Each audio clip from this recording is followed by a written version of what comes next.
Shalom, salam sade, salam ketemu lagi. Ah, Market ya masih gitu ya, masih di range di 29.000 something, 30.000 ya kan. Ini sekarang saya buat video market cap di 1,3, BTC dominance di 44,4. BTC masih sedikit merah, 0,1% merahnya di posisi 30.300 ya. Uh, jadi ya market masih begitulah, nggak terlalu ini. Uh, jadi masih ada yang tanya juga di ini, eh Om, atau kok tolong bahas Terra Luna, masih ditanya juga. Eh, Koin Terra Luna itu si Dokon mau buat blockchain baru 2.0, 2.0 ya apa. eh, Terra Luna, ini koinnya buat banyak orang miskin. Pernah aku melihat. Oke, gini sedikit. Ini saya bahas yang saya lihat berita.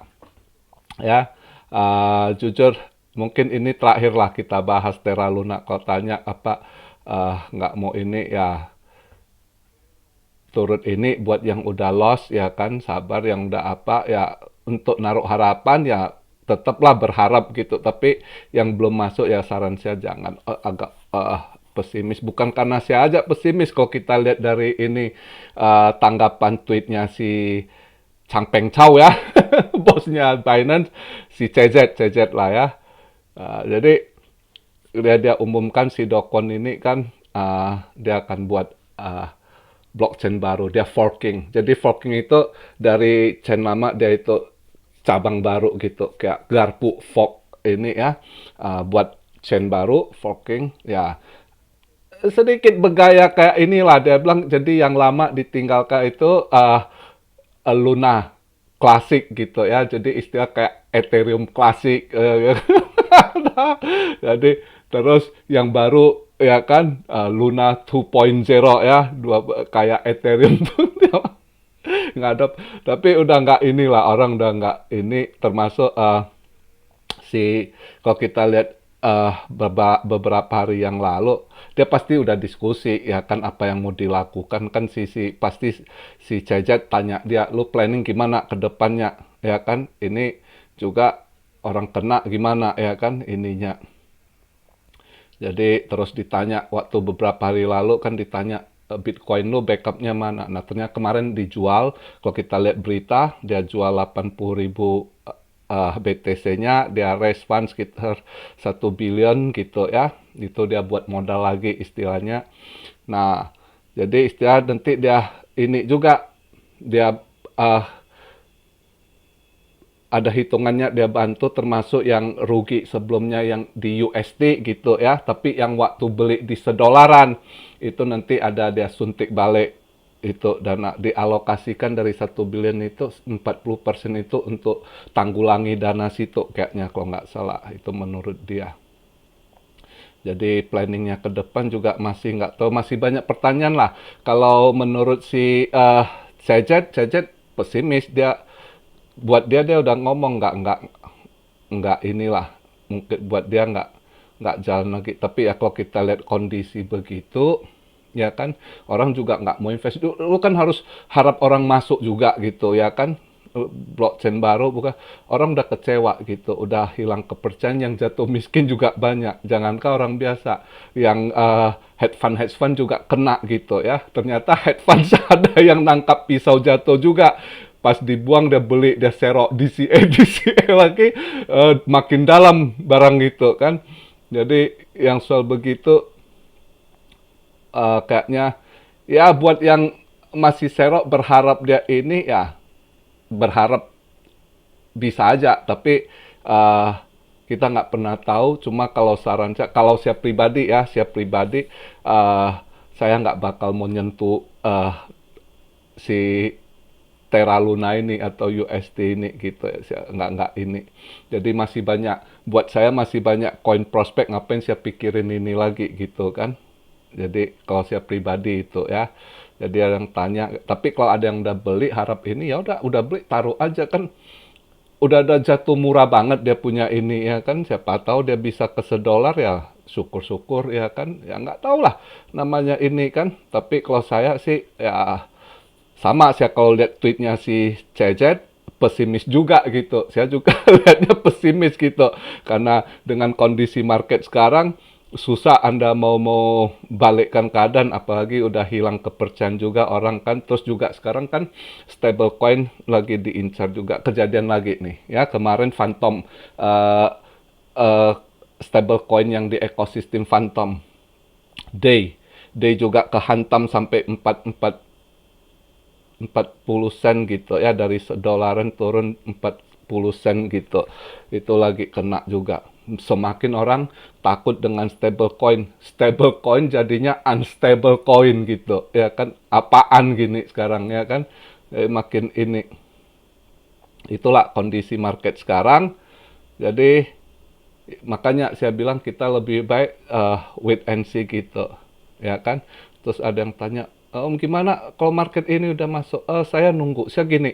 Jadi kalau kita lihat market ini, andai kata dia mau bound, ya mudah-mudahan dia bisa bound ke atas dulu gitu, ya kan? Saya berharap, saya nunggunya justru berharap dia bound, tapi kemarin itu 31.300 udah ke reject lagi. Sebab kalau dia bisa 32, 33 gitu, saya ambil dulu cicil koin bear gitu, pengennya gitu ya. Andai kata ada yang mau ngepam lagi ke atas 3637, tambah muatan lagi bear gitu. Itu rencana saya. Tapi ini nanggung dia di 30-an, 29 turun dikit 30. Di situ-situ dia pancing orang masuk gitu. Tapi siapa yang mau masuk? Ini kalau kita lihat ini di exchange banyak retail nggak mau masuk, fear gitu ya. Jadi ini pancingan-pancingan bandar aja ini supaya kalian masuk gitu. Justru saya lihat berita kemarin di Bitfinex malah banyak yang pasang long gitu. 96% katanya pasang long gitu. Ya nggak tahu lah.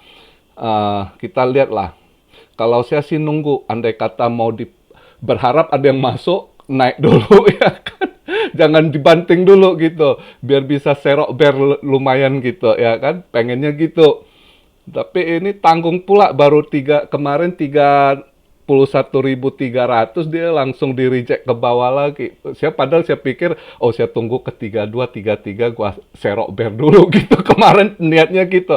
Ya nggak taunya dia turun. Nggak ini, ya lihatlah dalam berapa hari ini. Ya kan karena buat saya ini market masih downtrend gitu ya. Jadi nggak mungkin saya mau ambil atas. Justru saya nunggu ada yang tendang ke atas, baru kita jemput baru kita cicil bear gitu. Pengennya gitu. Karena kalau kita lihat berita ekonomi juga sangat-sangat ini negatif sekali ya. Jadi food shortage terus didengungkan makin ini ya kan. India stop gandum juga. Ya kan, udah Ukraina yang ekspor gandum, sekarang India juga stop, nggak mau ini. Ya ini bakal, apalagi bule-bule makan roti ya kan, kalau di Indo mungkin udah tambah ini, cepet sekali pengusaha itu manfaatkan kesempatan ini. Pasti gua rasa roti bakery udah langsung pam lagi tuh, dipam lagi sama pengusaha. Di Indo kan jagonya tuh tukang ngepam gitu ya. Itu mencari kesempatan dalam kesempitan gitu ya. Ya kasihanlah rakyat kecil kondisi saat ini sangat. Tapi mau dibilang apa? Ya intinya ya pinter-pinter ngirit apa ya kan. Money management harus bagus gitu. Jadi ekonomi sangat ini negatif. Juga saya lihat berita Inggris juga akan regulasi kripto gitu ya, stable coin gitu. Ini mulai ini berita-berita ininya ya kan. Terus juga berita bank juga lagi nggak sehat ini. Kalau kita lihat ini bank-bank di Amerika juga sebagian nggak sehat ini ya. Ada yang mereka tutupi tapi belum terekspos gitu ya. Jadi maka hati-hati kondisi gitu, hati-hati. Cina lagi ya kan. Ini supply chain-nya, inflasinya drop, ekonomi production nggak ada, stagflation. Jadi udah stagflasi sama inflasi, bayangin tuh. Ini complicated sekali, ya kan? Jadi kalau Anda suruh saya ngambil bull atau nggak mungkin lah. Jadi saya justru kalau bandar mau ngepam, biarkan dia pam dulu, dia mancorang masuk, pam kita tunggu serok bear gitu ya. Kalau ada kesempatannya kita lihat lah, ya kan? Nggak ambisi kondisi gitu. Kalau yang kerja dulu, kumpulin duit, ini sebab kesempatan, entah dia di bulan ini masih dia dump ke bawah, makin bawah, atau bulan depan kita nggak tahu, karena masih ada banyak hal ya, pertemuan FOMC lagi nanti ke depan, quantitative tightening, ya kan. Jadi masih banyak hal, kita lihatlah FOMC pertemuannya. Jadi sabar, kondisi gitu. Justru kalau mau invest panjang, kesempatan dalam waktu-waktu ini, di mana nanti dia dampara, ya di situ kita invest gitu, masuk ini. Terus banyak juga rumor, oh ini kripto hancur ini. Udah biasa lah, saya dengar ini udah dari tahun 2014. Begitu asal masuk bear market, udahlah banyak yang ini ya, hujat lah, yang apalah, jadi nol lah ya kan BTC, tapi ya tetap ini, cuma ya tetap ada yang kena wipe out gitu. Maka pinter-pinter kita milih, ya bukan kripto aja, sebenarnya kalau mereka mau jujur, stock market juga begitu ya kan, saham juga akan ada kejadian gitu. Jadi ini kondisi begini juga masih tetap bukan kripto aja. Mereka yang pelaku pasar saham, stock market juga masih wanti-wanti tuh. Masih 11-12 lah kondisinya dengan kripto sekarang. Masih akan downtrend ke bawah gitu ya. Jadi ya kalau ada yang ini ya sabar-sabar, nunggu kerja cari ini, nanti baru masuk koin-koin yang kuat lah, yang 10 besar gitu, yang udah pernah lewat masa bear gitu kan. Jadi terus juga teknologinya memang terpakai gitu, jadi kita hold juga nggak takut. Atau ya kayak exchange terbesar ya kan, BNB itu kan udah dia ini, dan dia selama rekodnya ini kita lihat ya bertanggung jawab gitu ya kan. Jadi dia pilih-pilih koin gitu lah ya kan. Yang udah paling ini ya udah pasti nomor satu asetnya BTC, ETH itu udah pasti orang ini kan. Akumulasi lainnya altcoin ya BNB ya kan, XRP yang udah lewat dari masa apa itu, yang udah ya kan, Cardano juga udah lewat masa bear, udah pernah ngalami ini ya kan. Chainlink juga, Chainlink itu Oracle yang ini, iya Chainlink tambah kerjasama dengan ini loh, orang bekas ini, dia top up, dia punya tambahan AI lagi untuk ini security-nya. Chainlink bagus juga itu, saya tadi baru baca berita ya kan. Jadi koin-koin gitu kalau nanti kalian mau serok, Atom juga boleh ya kan. Jadi yang koin-koin begitulah kalau nanti mau buat invest ke depannya gitu ya. Jadi itulah tanggapan saya. Kalian tanya soal Terra Luna, tong bahas 2.0-nya. Saya sih pesimis, jujur saya pesimis. Bukan saya aja, banyak yang ini, bos besar aja, si Sejet aja pesimis gitu ya. Udah nggak yakin. Pertama, manusia itu masuk ke dunia, apalagi dia seorang anak muda di dunia entrepreneur, kalau Anda udah blacklist, itu sulit dapat kembali kepercayaan juga. Kecuali ada yang support, kecuali gini ya, ada investor baru yang masuk, yang beli dia punya ini, blockchain ya, invest di situ besar, suntikan investor besar yang backup, mungkin akan ada ini. Tapi kalau dia jalan sendiri ke awal begitu, kayaknya udah sulit dah, ya kan. Itulah, ya kita lihatlah ke depannya, ya kan. Cuma kalau saya sih udah nggak inilah, bagi saya masih banyak koin-koin bagus, ngapain saya asik ke yang bermasalah begitu. Ya kan. Jadi video hari ini begitu aja masukan saya. Jadi ada yang tanya, kau udah masuk, udah ini, udah ada, saya cicil dikit bear, tapi ya saya masih nunggu kalau ada yang mau tendang ke atas lagi, kesempatan saya tambah muatan serok bear gitu ya, karena bagi saya masih posisi downtrend ini ya. Jadi begitu aja video saya hari ini. Salam sehat dari Tokyo, stay safe, relax, jangan stres, ya kan? Market lagi bear, enjoy, spend your time with family, top up knowledge Anda gitu, ya kan? Salam Rio dari Tokyo, God bless you all, be blessed, be blessed, be blessed. Iwan, haleluya.